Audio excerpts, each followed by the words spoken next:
Hello and welcome to Froch on Fighting with me, Carl the Cobra Froch, MBE. You know what? You know who I am. I'm not going to rattle on about it as much as I love to. Right, what I've done is I've dug into the archives because it's 11 years ago today since me and George Groves went to war in Manchester. A pleasure talking to you. Yeah, pleasure to you too, mate. What are you doing? We can all pull about a little bit. If you want to pull about, have a little pull and a push. And I've done a little repost from Matchroom's social media on Instagram. I've also stuck a bit on X as well. But it's gone mad. Everyone's looking at it. What a fight that was. What a fight it was, exactly. A fight I'll never ever forget. George Groves really did do himself proud. And the question is, was this fight stopped too early? I dug into the archives and I'm showing some of the previous footage from an old episode. You may or may not have seen it, but I was early on in the Froch on Fighting days. Actually, I've watched it back myself and I was like, let him fucking speak. Let George Groves talk. I did cut him up a few times, but he did get his words. He did get out what he wanted to say, I think. That's what the Cobra does. Exactly, that is what the Cobra does. Listen, it was early on in my career. It was all about the Cobra. I was building the brand, the Froch on Fighting brand. And Rachel, actually, she didn't have my back in this one. It's something to do with the dancing. But anyway, this is a quick look back in the archives of an episode from back in the day, me and George Groves talking about the great stoppage from Howard Foster. Let me know in the comments below if you think it was stopped too early. And don't forget, thumbs up or thumbs down, just let me know. And don't forget, look at the stoppage properly. There's a moment where I hit George Groves with a left hook and his head nearly comes off his shoulders, but the camera angle is from the back end of it, so you don't quite see the impact of the shot. Howard Foster was looking right at George Groves' eyes. He could see him, so just, you know, focusing on that left hook when you're complaining about whether it was stopped too early or not. But be honest, let me know if it was stopped too early. Enjoy, and we'll see you next week.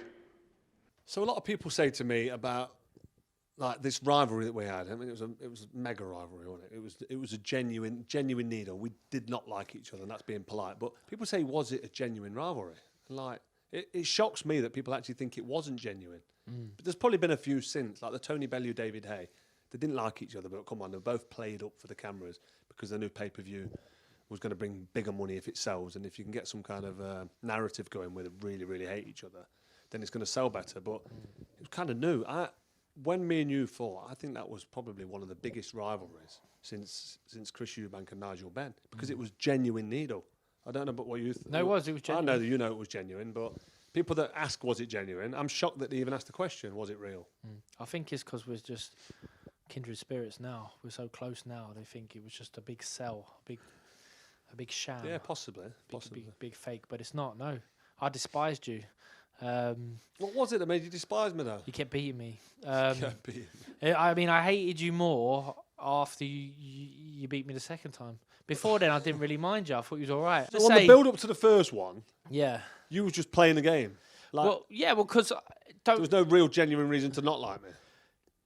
So you just was saying to me about you crap at fighting, you're slow, your feet are rubbish, you don't really beat anybody. Yeah. And all that playing my performance then was all just part of your game. Or did you think, actually, I don't like him because he dropped me in sparring and he thinks he's better than what he is? And no, I mean, you didn't have anything personal against me? No, nothing personal. I've always, if you're going to try and dig at a little insecurity, you got to believe it a little bit. And I'll say the more you bite, the more will you believe it. Yeah. So if I say Darrell beat you, and I get a bite, then I might be like, oh, might be something into this, you know. You did wind me into a frenzy, and it worked because my preparation wasn't the best because my mind's on how much I hate you. Yeah, do you reckon? I was doing a dance show with my missus. I don't know if you saw that. Stepping out, yeah. Me and Rachel did a bit of cha-cha-cha, bit of Bangra. What else did I do? Yeah, I haven't had a chance to chat to Rachel. I want to know how hard was it Can you dance? You carrying Can you dance? Rachel was carrying me, but I got a few moves. But can you dance? It's like a serious question. No. Exactly. So you can't. You can't dance either. Oh no! Hang on a minute. You're supposed to be on my side. I carried you. You're supposed to big me I up. definitely carried you. What's going on? So you fudged the back injury to get out of the dance show because you was getting such heat. I mean, you don't have to admit to that in case you're liable for some sort I of. don't know what you're on about. My back went. Yeah, some old so I could BBC ITV contract. No, I had about 6 weeks, 7 weeks. But I was fit anyway. I was running before that, and I was in the gym, and then the fight got made with us. But I was signed up to this dance show, seriously, and it was quite intensive. It was hard work learning the choreography every week for the Saturday live show. Who came up with the choreography? Was it Rob McCracken? No, it was the choreographer, the professional dancer. And did they assign to you, or do you I don't know, go on Gumtree or something and find them? No, it was, what's his name? Was it Michael Jenkins? And did the chap have any boxing background? Like, would he cater for your boxing sort of abilities and background? So say, right, this dance will, or these moves will suit you already because you're already half pulling them off in the ring and stuff like that. Listen, I'm not even going to engage in Did it. you I'm think not, you'll I'm be engage? At the end of the dancing We show? did the dance show, and did you believe you'll be a better fighter? Because I thought, man, this guy's gonna. He might be lacking a bit of footwork, but by the end of this dance show, he might be a totally different fighter. A bit lighter on my feet. Yeah, lighter, carried The weight dance better. show for me was nothing but a hindrance. It interfered with my training camp. I damaged my back lifting Rachel up in one of the shows above my head. My back went. Lifted her wrong and weren't listening to the. And, did the choreographer not give you the right? The dance show techers? finished, but I only had 6 or 7 weeks in the gym taking you seriously. But I don't think I'd have took you seriously anyway. You wind me up. I didn't know, but I'm just being honest. It was unprofessional of me. It was stupid of me, naive. I'm fighting somebody who's an ABA champion, who's got fast hands, who can punch hard, fit, and got full of belief and full of desire. And you want to come and take my title off me? But because I just beat Mikkel Kessler and I'm on this dance show, I'm like. Bit of a celebrity. I'm feeling like, I'm on the telly. I've got my makeup and my hair done and doing this thing every Saturday. I'm like, you don't want the boxing. Boxing's hard. Training's hard. The sparring's horrible. And I wasn't into it. And because I'm fighting you, and in my head to justify it, I'm like, George Groves ain't very good. No, when I punched him in sparring, it hurt him. So if I hit him with these little 10-ounce gloves on, the fight's going to be over. So I wasn't mentally fully prepared. Physically, I've got all that and fights behind me in the tank, so I was a seasoned professional, and although I didn't have my 10-12 week camp, so I wasn't firing on all cylinders, I wasn't at my absolute best, I was still a good fighter, top fighter. I was still in shape. I still had a good 6-7 weeks of sparring and training and running and sprinting and hitting the bang and doing all my groundwork. So you got a good version of me that night, and you must have known that from round 1 when you dropped me in the first round. For me to still be there round 2, 3, 4, you was hitting me with everything, and you could punch hard, let me tell you. And I'm still there after 6 rounds, 7 rounds. There must have been a point in that fight where you're thinking, bloody hell, I'm not going to knock him out here. This guy's tough. I've heard Froch is tough. Now I realise. You realise how tough I was. Yeah, he was tough. Definitely tough. I still thought I was going to get you. Maybe we had 3 whole rounds to go. Thought, he's got to go at some point. So was the stoppage in round 9? Round 9. You just said 3 whole rounds to go. Yeah, it was round 9. The first fight. Yeah. I honestly think by end of round 6, the fight turned the corner. And I know you probably disagree with that because we've spoke about this before. And I sat down in my corner. I was like, and you know me, I swore to Rob. Like, what exactly did I say? You know exactly what I said. Do you want to say it? Yeah, say it. Go on. I said, "Fuck me." Yeah, exactly. It was like I got it with some big shots at the end of the round. Yeah. Heavy shots, but I felt like the pace was catching up with you, which is you slow down. And round 7, you slow down a little bit, in my eyes, during the fight. I'm tired at this point as well. We're both tired. But instead of me just being half a second, a split second behind you, I'm walking onto your right hands and your left hooks. And every time I try something, you counterpunch me. And then when I try and go toe-to-toe with you and have a swing up, I've come off second best. Instead of that happening, which happened for the first 6 rounds, I felt like I was just getting through a little bit and I was managing to work the body a little bit and your arms were coming down and you was just hanging on a little bit close. When you was in close, you was holding on to me for a little bit, extra couple of seconds. And I was feeding off that and I was figuring that out. And I think that was just because of the world title fights I've had before.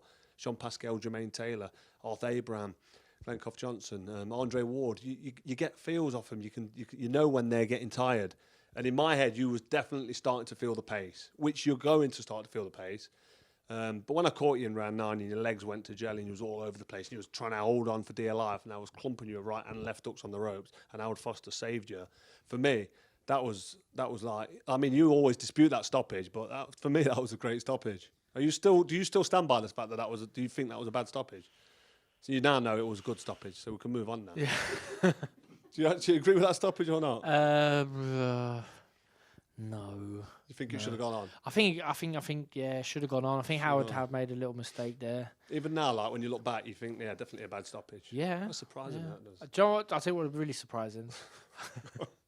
Like, I'm here today at the the Froch mansion. I haven't brought you here just to roast you, by the way. Yeah, I haven't. Because you've had a good go. I don't think I've seen Rachel since, well, ever, really. And she said, oh, thanks for coming up. And he was definitely robbed in that first fight. And I was like, fuck. You never said that. Rachel? Definitely not. No. She ain't got your back. She's got my back. Yeah. Don't try that. She's the ultimate wingman. Yeah. But she's not a man. So what happened? So we know what happened. Who was in the changing room with you after the fight, Cole? Who was in the changing rooms? First fight? After the first fight, like, did it feel busy in there? Was there a lot of people in there? Was I there watched the hardly interview I anyone in did there? with Coogan, Cassius, straight after, because he's always been there. And I watched it the other day. For some reason, it popped up on my timeline. And my top lip was like hanging over my bottom lip. My jaw looked all swollen up. My eye was cut. My nose was like twice the size of it was before I got in the ring, if that's even possible. It was like huge, like double whammy. It was swelled up. And I was slurring a little bit because my speech was like impaired with this big top lip. And I was just still dazed and concussed. And I was like, I was in a bad way, to be honest. He properly beat me up for 6 rounds. Like, jokes aside. And I remember having a shower and I was nearly crying in the shower just to be out of it and out of the fight. I was having a shower, like, my face, and all this emotion coming. My brother come into the shower and fucking give me sounds a bit weird, doesn't it? This give me a cuddle in the shower. Who's my brother? And I had a little cry to Lee, and it was like He came in my shower as well. It's funny you say that. And it was mad because it was emotional. It was a hard night's work for me. And then because I got booed out of the ring and people are spitting on me and throwing coins at me, it was like. It was just awful. Just a horrible time. And I know you was on the wrong end of you thought you was on the wrong end of the decision in terms of the stoppage. You had a great start. You dropped me. That was your first world title fight, and you lost the fight. You lost the world title fight. So you was obviously devastated. But you must have gone away with that thinking. I feel like that feels to me like a win. I've been received like it was a win in all the papers the next day. Like robbery, fight shouldn't have been stopped. You know what I mean? And you're gonna get your rematch. And for me, that was a bad night for me.